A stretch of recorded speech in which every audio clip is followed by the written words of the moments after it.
आकाशवाणी जयपुर अजमेर से प्रस्तुत हैं प्रादेशिक समाचार।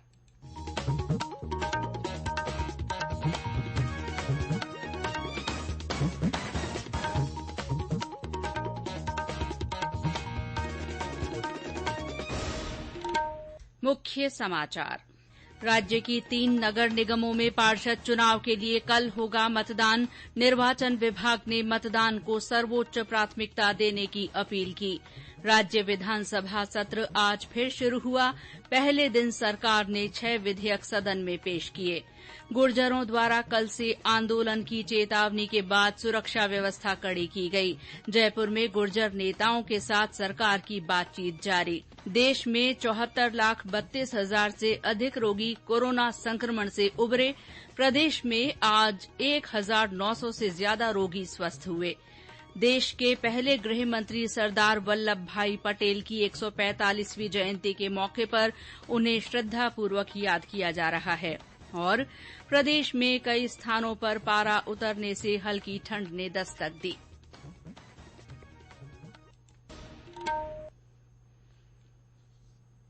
समाचारों के साथ मैं शीला चावला।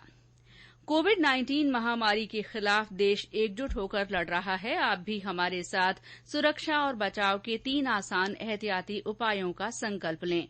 मास्क पहनें, 2 गज की दूरी है जरूरी, सुरक्षित दूरी बनाए रखें, हाथ और मुंह साफ रखें। और अब समाचार विस्तार से। प्रदेश के 3 नगर निगमों में वार्ड पार्षदों की 310 सीटों के लिए कल सुबह 7:30 बजे से शाम 5:30 बजे तक मतदान होगा। जयपुर ग्रेटर, जोधपुर दक्षिण और कोटा दक्षिण नगर निगमों में होने वाले चुनाव के लिए निर्वाचन विभाग ने सभी तैयारियां पूरी कर ली हैं और आज मतदान दल मतदान केन्द्रों पर पहुंचना शुरू हो गए हैं। चुनाव आयुक्त पीएस मेहरा ने कोरोना संबंधी दिशा निर्देशों की पालना करते हुए सुरक्षित और शांतिपूर्ण मतदान की अपील की है। उन्होंने कहा कि मतदाता सर्वोच्च प्राथमिकता के साथ मतदान के लिए समय निकालें। दूसरे चरण में 3,211 मतदान केन्द्र बनाए गए हैं, जहां 19,45,000 से ज्यादा मतदाता अपने मताधिकार का इस्तेमाल कर सकेंगे। कल जयपुर ग्रेटर में 150 वार्डों के लिए 686, जोधपुर दक्षिण के 80 वार्डों के लिए 312 और कोटा दक्षिण के 80 वार्डों के लिए 289 उम्मीदवारों के भाग्य का फैसला होना है। मतदान केन्द्रों पर बिना मास्क के प्रवेश नहीं दिया जाएगा। मतदाता मतदान केन्द्र से जुड़ी सभी जानकारी sec.rajasthan.gov.in पर या SMS के जरिए ले सकते हैं। हमारे कोटा संवाददाता ने बताया कि आज अंतिम दिन प्रत्याशियों ने घर घर जाकर मतदाताओं को रिझाने का पूरा प्रयास किया। वहीं मतदान दलों को अंतिम प्रशिक्षण भी दिया गया। कोटा दक्षिण नगर निगम क्षेत्र में 1 नवंबर को होने वाले मतदान के लिए निर्वाचन विभाग द्वारा सभी प्रक्रियाएं पूर्ण कर ली गई है। आज महाराव उम्मेद सिंह स्टेडियम में मतदान दलों को अंतिम प्रशिक्षण के बाद गंतव्य स्थान के लिए रवाना किया गया। कोटा दक्षिण में कुल 80 वार्ड है, जिन पर 279 उम्मीदवार मैदान में है। कोटा नगर निगम दक्षिण में कुल 3,76,313 मतदाता हैं। निर्वाचन विभाग द्वारा कोरोना गाइडलाइन के तहत मतदान केंद्रों पर सैनिटाइजेशन और सोशल डिस्टेंसिंग की पूर्णतः पालना के इंतजाम किए गए हैं। विपिन तिवारी, आकाशवाणी समाचार, कोटा। राज्य विधानसभा का विशेष सत्र आज फिर शुरू हुआ। कोविड महामारी रखते हुए सदन में प्रश्नकाल और शून्यकाल स्थगित कर दिया गया है। सरकार की ओर से आज विधानसभा में 6 विधेयक पेश किए गए। इनमें से 3 विधेयक केंद्र सरकार की ओर से पिछले दिनों कृषि सुधार के लिए लाए गए कानूनों के संदर्भ में पेश किए गए हैं। संसदीय कार्य मंत्री शांति धारीवाल ने सदन की कार्रवाई शुरू होते ही कृषि उपज व्यापार और वाणिज्य संवर्धन और सरलीकरण, राजस्थान संशोधन विधेयक 2020, कृषक सशक्तिकरण और संरक्षण, कीमत आश्वासन और कृषि सेवा पर करार राजस्थान संशोधन विधेयक 2020, आवश्यक वस्तु विशेष उपबंध और राजस्थान संशोधन विधेयक 2020, सिविल प्रक्रिया संहिता संशोधन विधेयक और राजस्थान महामारी संशोधन विधेयक समेत 5 विधेयक सदन में पेश किए गए। कृषि मंत्री लालचंद कटारिया ने पशु चिकित्सा और पशु विज्ञान संशोधन विधेयक 2020 पेश किया। सदन में पूर्व राष्ट्रपति प्रणब मुखर्जी तथा सदस्यों और कुछ अन्य नेताओं के निधन पर श्रद्धांजलि देने के बाद सदन की कार्यवाही सोमवार तक के लिए स्थगित कर दी गई। बाद में सदन के बाहर पत्रकारों से बातचीत करते हुए विपक्ष के उपनेता राजेंद्र राठौड़ ने कृषि से जुड़े केंद्रीय कानूनों में बदलाव के लिए लाए गए विधेयकों पर कड़ी आपत्ति की और कहा कि भाजपा सदन में और इसके बाहर इन विधेयकों का विरोध करेगी।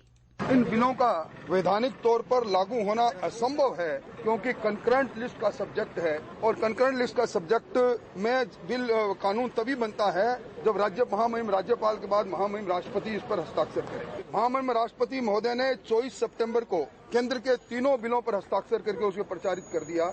इसलिए सिवाय आईवास के और राजस्थान के किसानों को गुमराह करने के एक कुत्सित प्रयास के अलावा इन बिलों के पालन के साथ सदन का समय जाया करने के अलावा कुछ हो नहीं सकता।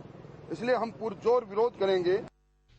गुर्जर आरक्षण संघर्ष समिति द्वारा कल से भरतपुर के पीलूपुरा में आंदोलन की चेतावनी के बाद राज्य सरकार ने सुरक्षा के व्यापक इंतजाम किए हैं। भरतपुर और जयपुर संभागों के 7 जिलों में रासुका लगा दी गई है। भरतपुर संभाग के 4 जिलों और जयपुर जिले की 5 तहसीलों में इंटरनेट सेवा निलंबित कर दी गई है। संबंधित जिलों में अतिरिक्त पुलिस बल तैनात किया गया है।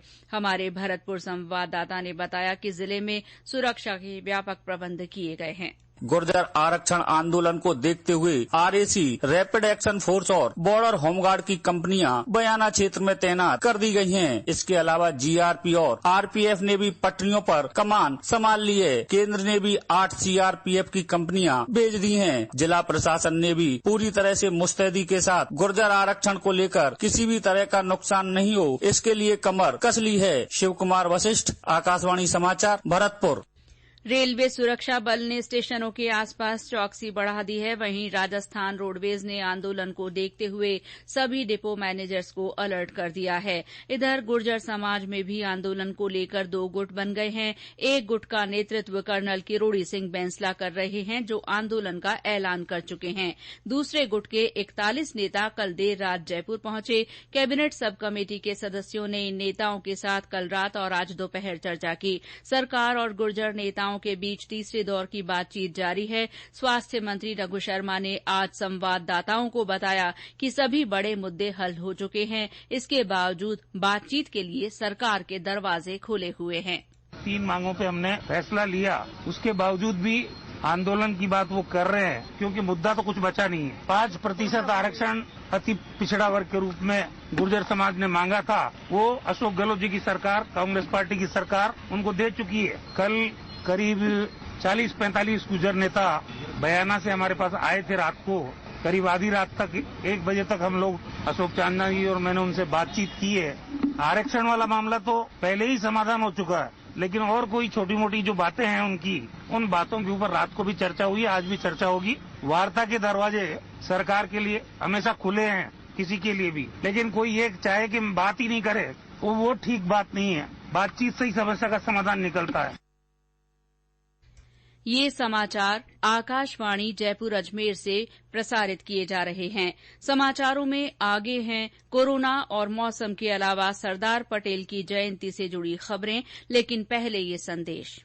चलो मिलकर एक शुरुआत करें, चलो एक फैसला आज करें, मास्क नहीं तो टोकेंगे, कोरोना को रोकेंगे, चलो एक इरादा करते हैं, चलो कुछ वादा करते हैं, मास्क नहीं तो टोकेंगे, कोरोना को रोकेंगे।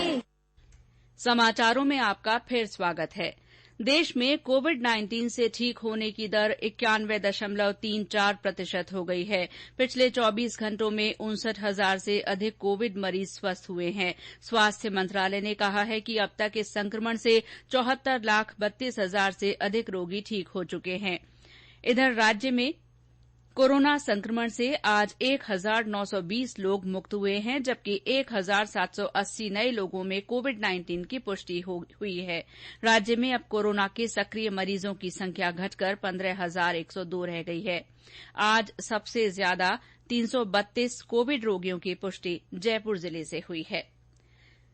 केंद्र सरकार द्वारा कोरोना के विरुद्ध चलाए जा रहे जन आंदोलन से जुड़ते हुए जयपुर के मुख्य चिकित्सा और स्वास्थ्य अधिकारी प्रथम डॉ नरोत्तम शर्मा ने आकाशवाणी के माध्यम से त्योहारों के दिनों में भीड़ से बचने की अपील की है।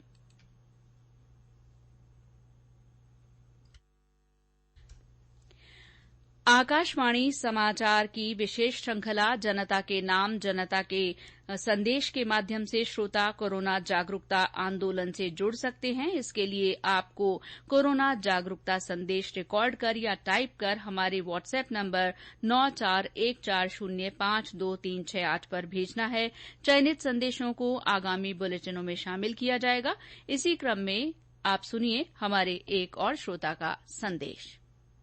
आप सभी प्रदेशवासियों को मेरा प्रणाम। मेरा नाम बेरूलाल कुमार, नई ग्राम पंचायत जालखेड़ा, तहसील हुल्डा, जिला भीलवाड़ा, राजस्थान। दोस्तों, मैं आप सभी से छोटी सी अपील करता हूं कि आप सभी ज्यादा भीड़ भाड़ वाले स्थानों पर एकत्रित न हो, क्योंकि ये कोरोना महामारी चल रही है, ये अभी खत्म नहीं हुई है। इसलिए आवश्यक कार्य हो तभी घर से बाहर निकले और नियमित रूप से साबुन से हाथ धोए और सैनिटाइजर लगाएं और मुंह पर मास्क रखें। जय हिंद, जय भारत, धन्यवाद। देश के पहले गृह मंत्री सरदार वल्लभ भाई पटेल की 145वीं जयंती के मौके पर उन्हें श्रद्धापूर्वक याद किया जा रहा है। राष्ट्रपति रामनाथ कोविंद, उपराष्ट्रपति एम वेंकैया नायडू और प्रधानमंत्री नरेंद्र मोदी ने इस मौके पर सरदार पटेल को श्रद्धांजलि दी। प्रधानमंत्री नरेंद्र मोदी ने आज सुबह गुजरात के केवड़िया में स्टैच्यू ऑफ यूनिटी परिसर में आयोजित एकता दिवस परेड में अंतर्राष्ट्रीय समुदाय से आतंकवाद के बढ़ते खतरे के खिलाफ एकजुट होने की अपील की। उन्होंने इस मौके पर एकता की शपथ भी दिलाई। राज्यपाल कलराज मिश्र और मुख्यमंत्री अशोक गहलोत ने भी सरदार पटेल को श्रद्धांजलि अर्पित की। प्रदेश में आज सरदार पटेल की जयंती के अवसर पर विभिन्न कार्यक्रम आयोजित किए गए। दौसा, बूंदी, प्रतापगढ़, झालावाड़, सिरोही, टोंक, भरतपुर, जालौर, झुंझुनूं और सवाईमाधोपुर में राष्ट्रीय एकता की शपथ ली गई। चूरू में एक कार्यक्रम में सरदार पटेल को श्रद्धांजलि दी गई। वहीं धौलपुर में सामूहिक दौड़ संपन्न हुई। देश आज पूर्व प्रधानमंत्री इंदिरा गांधी की पुण्यतिथि पर उन्हें श्रद्धापूर्वक याद कर रहा है। इस मौके पर मुख्यमंत्री अशोक गहलोत ने ट्वीट कर कहा कि इंदिरा जी के नेतृत्व से हमेशा प्रेरणा मिली है। इस मौके पर सवाईमाधोपुर, झालावाड़, भरतपुर, टोंक और चूरू में श्रद्धांजलि सभा आयोजित की गई। केंद्रीय युवा मामले और खेल राज्य मंत्री किरेन रिजिजू ने आज जैसलमेर में फिट इंडिया मिशन 200 किलोमीटर वॉकेथन का उद्घाटन किया। श्री रिजिजू ने आज ही जैसलमेर के तनोट माता मंदिर में दर्शन भी किए। और अब मौसम। प्रदेश में कई स्थानों पर पारा उतरने से हल्की ठंड महसूस होने लगी है। माउंट आबू में सबसे कम 6 डिग्री सेल्सियस तापमान दर्ज किया गया। आज चूरू में 11.4 डिग्री सेल्सियस न्यूनतम तापमान रिकॉर्ड हुआ। इसी तरह चित्तौड़गढ़ में 12, उदयपुर में 12.8, श्रीगंगानगर में 13.8 और राजधानी जयपुर में पारा गिरकर 15.6 डिग्री सेल्सियस दर्ज हुआ। अधिकतर जगहों पर दिन में भी हल्की ठंड का असर होने लगा है। और अंत में मुख्य समाचार एक बार फिर। राज्य की 3 नगर निगमों में पार्षदों के चुनाव के लिए कल मतदान होगा। निर्वाचन विभाग ने मतदान को सर्वोच्च प्राथमिकता देने की अपील की है। राज्य विधानसभा का सत्र आज फिर शुरू हुआ, जिसमें पहले दिन सरकार ने 6 विधेयक सदन में पेश किए। गुर्जरों द्वारा कल से आंदोलन की चेतावनी के बाद सुरक्षा व्यवस्था कड़ी कर दी गई है। जयपुर में गुर्जर नेताओं के साथ सरकार की बातचीत जारी है। देश में 74,32,000 से ज्यादा रोगी कोरोना संक्रमण से उबर चुके हैं। वहीं प्रदेश में आज 1,900 से ज्यादा रोगी स्वस्थ हुए हैं। देश के पहले गृह मंत्री सरदार वल्लभ भाई पटेल की 145वीं जयंती के मौके पर उन्हें श्रद्धा से याद किया जा रहा है। और प्रदेश में कई स्थानों पर तापमान में और गिरावट हुई है। इसी के साथ प्रादेशिक समाचार बुलेटिन समाप्त हुआ। नमस्कार।